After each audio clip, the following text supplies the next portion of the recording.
ત્રણ એવા પાઠ જે બહુ મોડા સમજાય છે. એક, લોકો છોડીને જશે જ.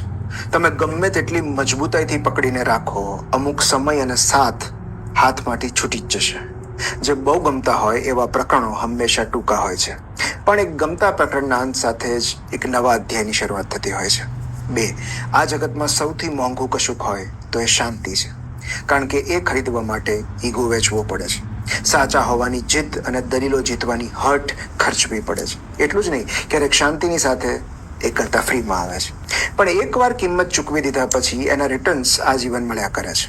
ત્રણ, પ્રગતિ થયાનો અવાજ નથી આવતો. ઉદ્ધાર હંમેશા મૌન અને એકાંતમાં થાય છે, કારણ કે ઓડિયન્સની જરૂર ઈગોને પડે છે, આત્માને નહીં. માટે તમામ ટેકા છીનવાઈ જાય અને એકલતા ઘેરી વળે ત્યારે સમજી લેવું કે ઇટ્સ ટાઈમ ટુ ગ્રો. ત્રણ એવા